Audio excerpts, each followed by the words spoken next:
Monsieur Aurélien Pradier pour les Républicains. Merci Madame la Présidente, Monsieur le Ministre d'État, Madame la Ministre. D'abord une remarque d'ordre général. Il se peut que nous ne soyons pas d'accord. Le seul fait de ne pas être d'accord ne veut pas dire qu'il y aurait un camp soucieux de la sécurité de nos concitoyens et un autre qui ne le serait pas. Je ne le dis pas à votre attention, Monsieur le Ministre, mais plus à l'attention de mes collègues. Et il est nécessaire sur des textes fondateurs comme cela, et ce que je vais dire s'adresse davantage à vous, Monsieur le Ministre, que vous preniez toutes vos responsabilités pour trouver un terrain d'entente.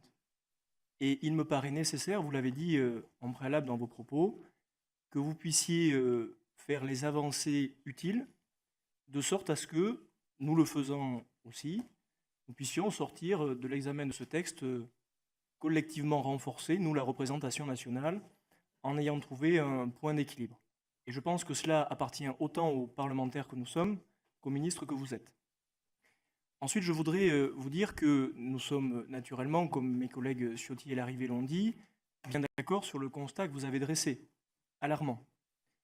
Je dois vous dire aussi que je ne vous ai pas suivi du tout dans la réflexion qui était la vôtre, consistant à détecter dans l'état d'urgence un contre-effet productif lié au tourisme, lié au système assurantiel divers et variés. Ce qui peut aujourd'hui nous motiver à lever l'état d'urgence, ce ne sont pas ces contingences-là. Ce qui peut nous motiver aujourd'hui à lever l'état d'urgence, c'est l'efficacité meilleure que nous aurons demain à préserver la sécurité de nos concitoyens. Et permettez-moi de vous dire, en étant peut-être un peu brutal, qu'importe ce que les compagnies d'assurance américaines en penseront. L'essentiel, c'est la sécurité de nos concitoyens. Je voudrais vous dire ensuite qu'il y a un point sur lequel je n'arrive pas à trouver la cohérence, un point concret, qui est celui, en fait, assez débattu de l'assignation à résidence. Jusqu'ici, le suspect était maintenu à son domicile. Demain, il va être maintenu possiblement à l'échelle de la commune. Il va de soi que sur des villes, non pas comme la mienne, qui est un petit village, mais sur des grandes villes comme Toulouse, comme Paris ou comme Marseille ou comme d'autres, les méandres de la ville sont tels qu'à mon sens, nous perdrons très vite de vue celui qui nécessite d'être suivi. Aussi, je ne comprends pas la mesure, d'autant que ce qui semble l'argumenter consiste à vouloir préserver les intérêts de famille et les intérêts professionnels de l'individu en question. J'aimerais, Monsieur le Ministre, que vous nous disiez, parmi tous ceux qui ont été aujourd'hui assignés à résidence, combien ont pâti de cette assignation à résidence pour leur situation professionnelle ou familiale.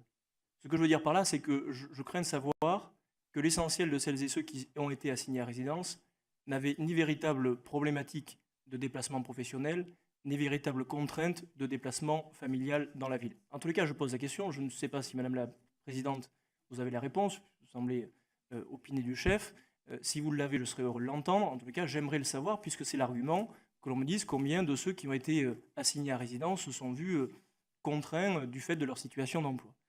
Et ce que je veux dire à ce propos, c'est qu'il me semble que vous desserrez dangereusement l'étau. De deux choses l'une. Ou bien ces individus sont véritablement dangereux. Et il convient de les assigner à résidence parce qu'ils trouveront toutes les failles possibles pour s'extraire de la résidence et aller trouver d'autres relations dans la ville, au prétexte peut-être de relations de famille. Ou bien vous considérez qu'il est nécessaire de leur laisser une certaine liberté, c'est ce que j'entendais tout à l'heure sur les rangs de l'extrême gauche, pour mieux les suivre. On disait en gros, il ne faut pas les attacher, il faut leur laisser une laisse suffisamment large pour voir où est-ce qu'ils vont butiner. Mais là, je ne vois pas où est le point d'équilibre. À ce compte-là, si vous pensez vraiment que pour détecter de meilleures informations, il faut leur laisser la bride très large, alors ne faisons pas d'assignation à la commune. Lâchons totalement la bride. Ou bien on considère qu'ils sont dangereux, et à ce compte-là, il faut les assigner à résidence, comme ce fut le cas jusqu'ici. Voilà ce que je voulais vous dire. Sur ce point précis, je n'arrive pas à trouver la cohérence de la réflexion, et j'aimerais que vous puissiez nous éclairer.